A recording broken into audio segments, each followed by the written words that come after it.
What's up, guys? Today I'm covering 3 beginner mistakes when programming MIDI bass.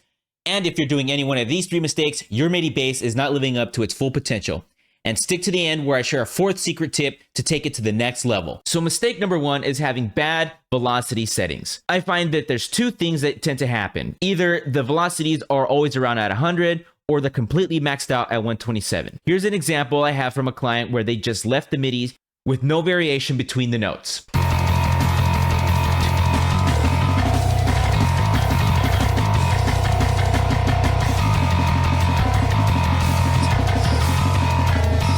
As you can hear, there's absolutely no variation in the dynamics. Everything sounds the same and hyper mechanical. Now let's listen to an example where I programmed the dynamics back in on the velocity layers for the bass guitar. We're going to hear that it's a much more dynamic instrument and far closer to what an actual real bass guitar is going to sound like.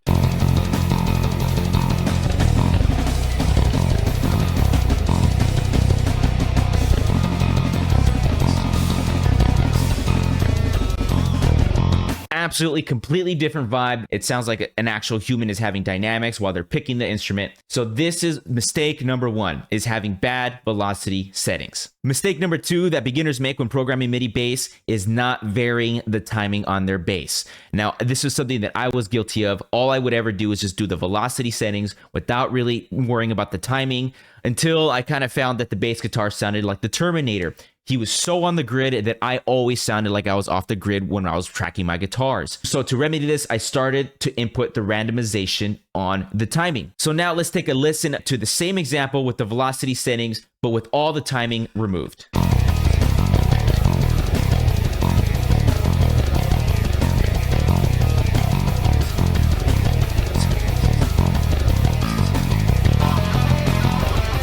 As you can hear, it's so on point that it kind of loses the groove of the instrument. Let's go ahead and reintroduce the humanization on the timing, and we should get much closer to what an actual human is going to sound like when they're playing the bass guitar.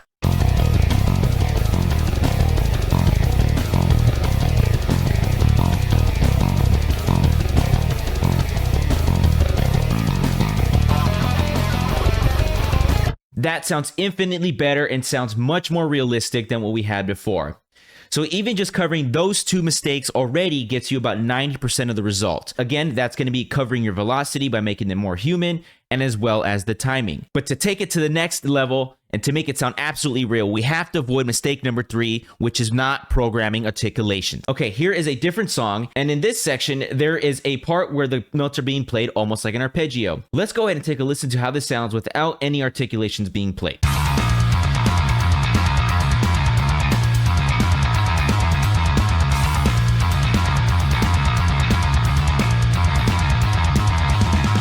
Now, while it may sound fine, and that's due to the fixing of the velocity settings as well as the timing, I feel like we can push it over the edge by programming some good articulations and making sure we introduce some variations in terms of the playing instead of always being alternately picked. Here we have that exact same section, but now I have taken the liberty to program some actual tapped out notes. So he's going to be playing some tapping articulations. And you can see that on the bottom here, these are the MIDI notes that are used to program those tapped notes.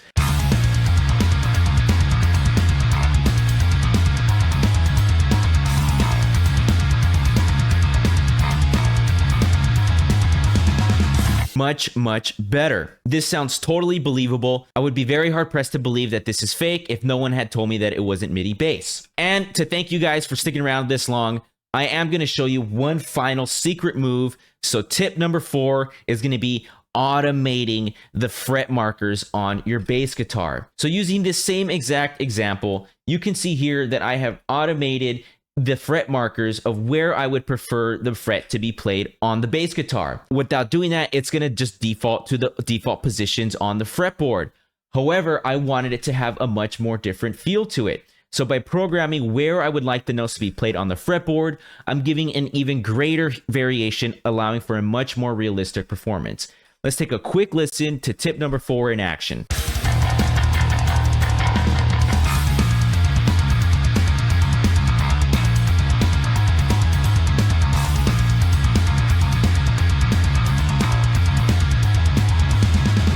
So there you have it. Those are my top 3 beginner mistakes to avoid when programming MIDI bass.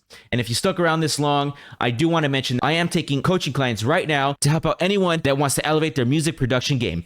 Go ahead and click the link below and book a free call, and let's see if we're a good fit for each other. Catch you guys out in the next video.